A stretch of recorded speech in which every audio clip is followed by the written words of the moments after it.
Jennifer ADRIO'S. She's the Chief Executive Officer of the American Red Cross Louisville Chapter and Kentuckiana region.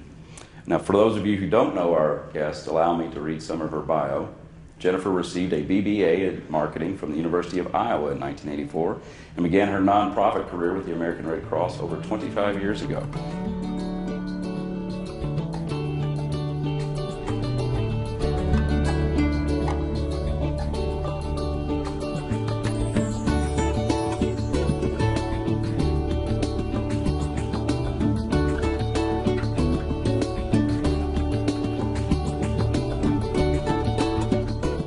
From 1991, she has worked at the Metro United Way and served as United Way's Executive Vice President from 2000 to 2013.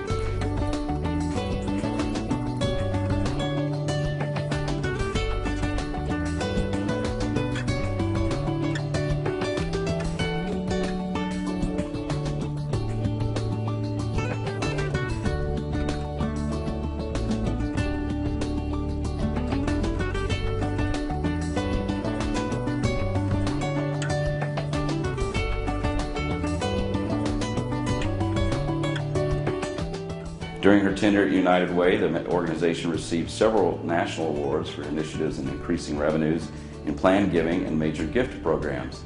In 2013, she replaced the American Red Cross via its Louisville chapter after working with Metro United Way for over 23 years. Having worked closely with the Red Cross during her tenure at United Way, she has long held an appreciation for the importance of Red Cross services.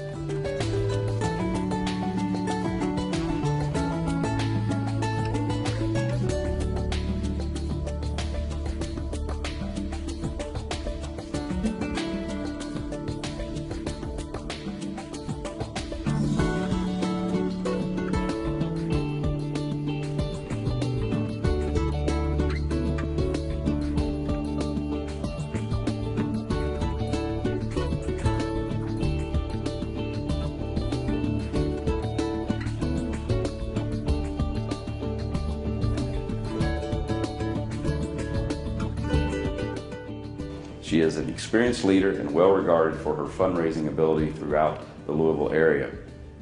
Ms. ADRIO, Jennifer, welcome to Leadership Landscape. It's great to have you here. You also have two sons, Cole and Bray, that reside here in Louisville. First question we ask all of our guests is, what drives you to do what you've done in the nonprofit sector and natural disasters and all this stuff? I think it's really important to give back to our community. When I started my career, I wanted to do something that I felt was really meaningful and to leave the community or organizations better than I found them. And so I'm driven by making an impact and finding ways to do that. And I've been blessed to be able to do that at the Red Cross and United Way. Okay. Whom do you credit most influential in your life, Jennifer? And it can be more than one, personal or professional. I think there's several. I think most people would probably say that their family has a big impact on who they are. I would say my parents clearly were influential, and then specifically my father and my grandmother on my dad's side. My grandmother was a strong, outspoken woman who I really respected and learned a lot from. And as I was growing up, I had a sister who was a couple of years older than I was, and my dad clearly wanted a son, but unfortunately I wasn't the son. But I was more athletically inclined and more competitive than my sister, and so I learned some of those traits as I was growing up and kind of took on that role. So that was very influential on my ability, I think, to lead and take on challenges and take risks. What was the most defining moment of your life, Jennifer? And again, it could be more than one, personal, professional. I think a couple of things. One, in my younger days, when I was in high school, my father was in sales and we moved quite a bit. And I actually ended up going to 3 different high schools. And I think back about how that really impacted who I was as a person, because when you're in high school, it's kind of a difficult time anyway, and your peer group and things like that are very important to you. But as I moved to 3 different high schools, I really had to be very independent, outspoken, and find ways to connect with people I didn't know. So I think that taught me a lot of the relationship building and networking and faith in myself that has helped me along my career. And I think that was very influential. Also, my oldest son has had some challenges and had a health incident quite a few years ago. Oh, and I'm sorry. That taught me a lot about what's important in life, and kind of to find that work-life balance. And at the end of the day, it may not be so important about what I got done at work, but what I really was able to do for my family as well as the community. So that's kind of taught me some life balances. Great. What is your biggest professional regret, Jennifer? And that regret's a strong word, so disappointment. And it could be personal as well. I don't think it was one incident. It's probably several incidents, and they probably happen to us every day, honestly. Well, I appreciate your honesty. A lot of people say I've never had any, and I'm like, all right. Yeah. But anyway. But I think things happen every day that you go, oh, I wish I could redo that or do that over. But I think big picture-wise, I would have liked to have known my strengths and weaknesses earlier on. A little more self-awareness early on. I think it's important to know what your strengths are, how that affects others, and also then how you surround yourselves with others who have different strengths from you. And being able to do that early on, I think in my career would have enhanced a lot of things. Okay. Now on the flip side of that, what is your biggest professional triumph? And it could be personal as well, and more than one. Well, I hope it's still to come. Great, great. Because I feel like I have a lot left to do. But I would say most recently, the move to the Red Cross and becoming the CEO of the Red Cross. When I started there 25 years ago, it never crossed my mind that I could or would do that role. And so I'm very proud to be the first female CEO of our American Red Cross, and proud to hold that role.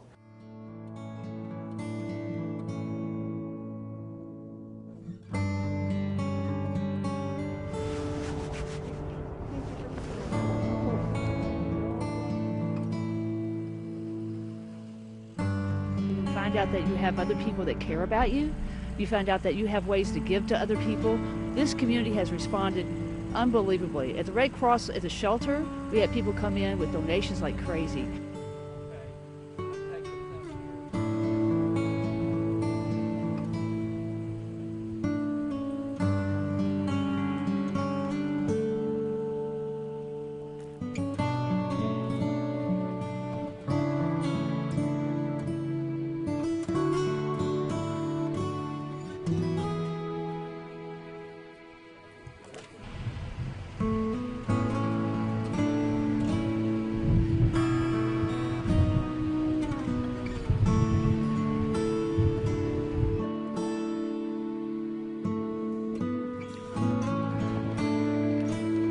Here's the cleanup kit. This is going to have bleach in it. It's going to have soap and a bucket. And in here you've got a squeegee, a broom, and a mop. The Red Cross stands out because it's volunteers. It's people like you and me. It's people that come together to help their community. And the community is not just where they live, but wherever there are people that are in need.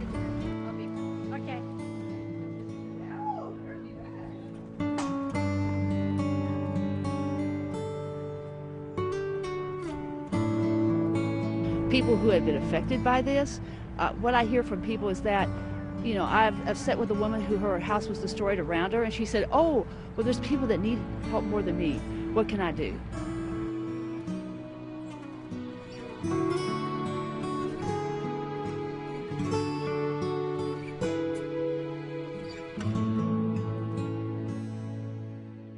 What do you find exciting about, you know, Metro United Way, American Red Cross, and maybe you can talk about a little bit of some of the commonalities or differences in the organization.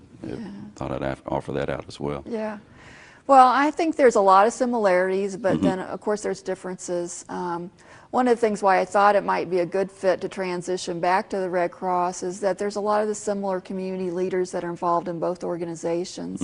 One of the things I really enjoyed about the United Way was that opportunity to work with strong community leaders, CEOs of companies, people who have done different things, all walks and stages of life, and been able to learn from those people, and the ability to bring people together in ways that maybe we hadn't really thought of. And so that collaborative approach, learning from people who have skills that you don't have, taking those skills and producing better results was really important in the Metro United Way work, and just as important in the Red Cross work.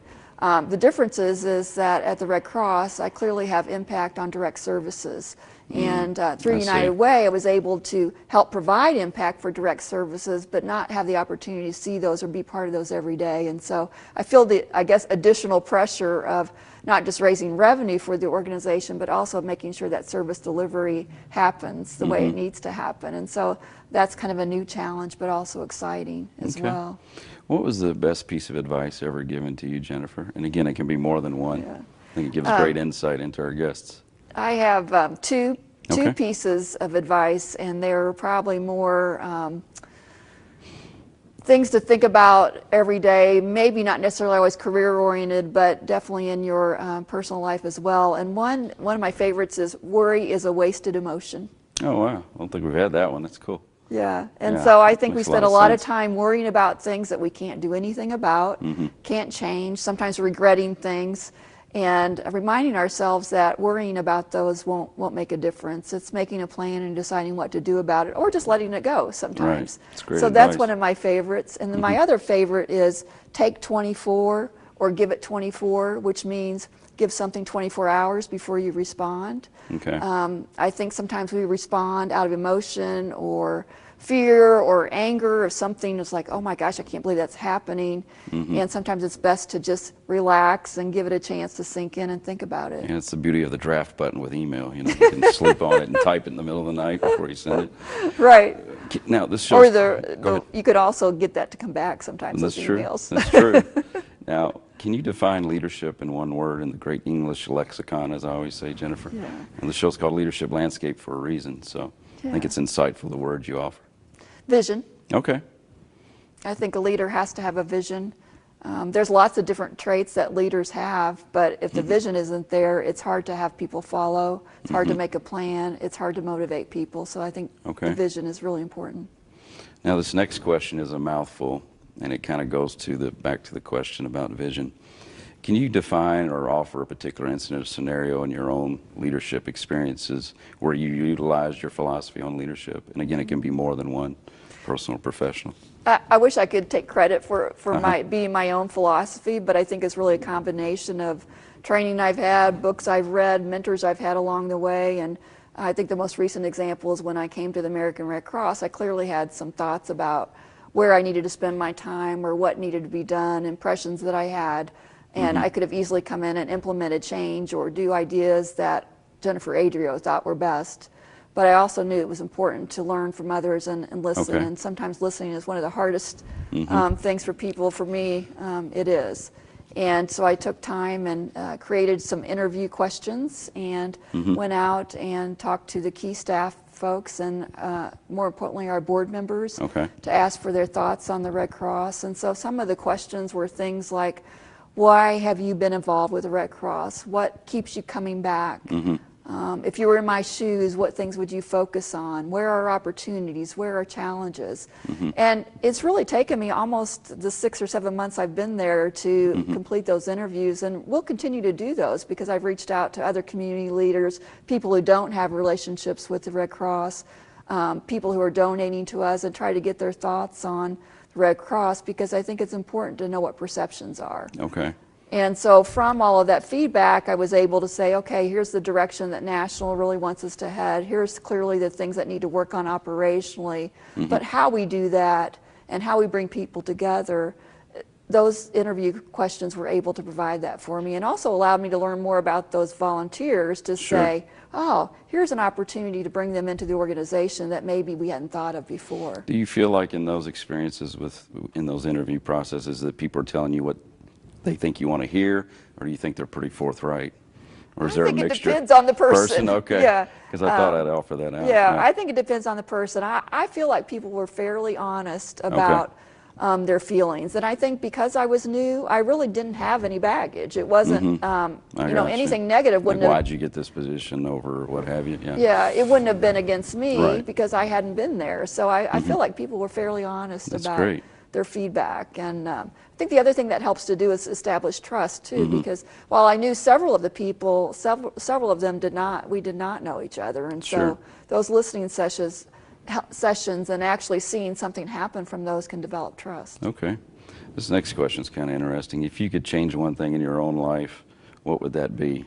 It can be self-interpreted, 30,000 feet up, Political, social, economic, whatever. Gosh, don't you wish you could have do-overs all the time? Or a magic wand? I think I alluded to it earlier. Okay. I think self-awareness early in our lives would really change a lot of what we do.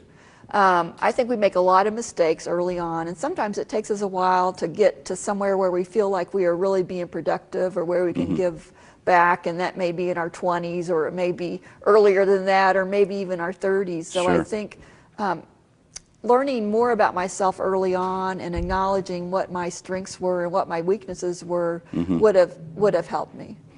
This next question is interesting as well. If someone asked you, what does Jennifer ADRIO'S stand for, what would you tell them? Not how they perceive you.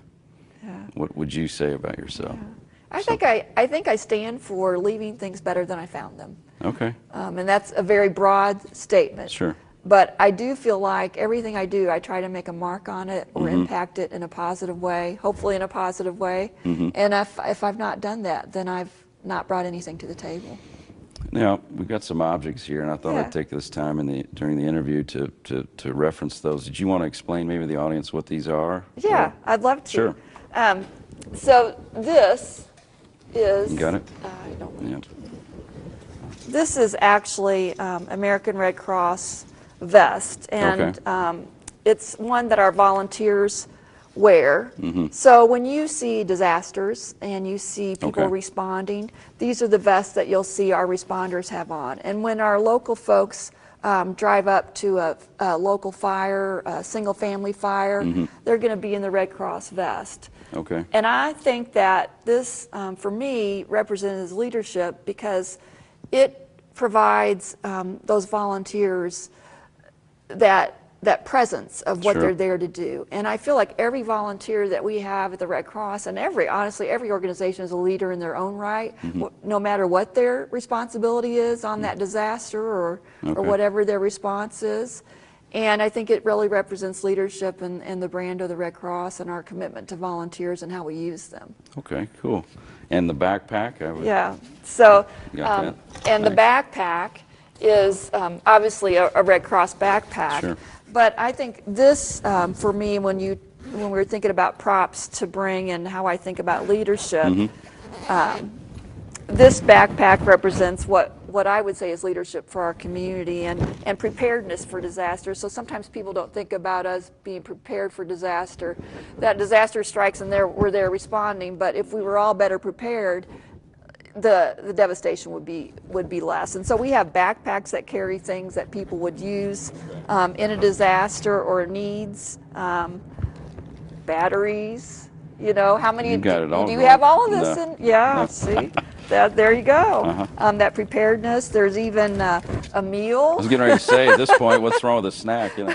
There's a meal. Cool. I wouldn't recommend eating this one because I'm not sure how long it's been in the backpack. Right. But if that's all you got. Hey, yeah. You know, but those are things that we use to make sure that people are prepared and hopefully that they can prepare for those things. Well, that's great. Thank you for sharing that with us, Jennifer. You're welcome. Now, this next question, you've been in leadership roles for a couple decades now. Do you think there's a difference in leaders today than there was when you first started in United Way a while back? I think that we in the community are much better thinking about leaders coming from all aspects of life. Okay. And I feel like we've tried to be more inclusive.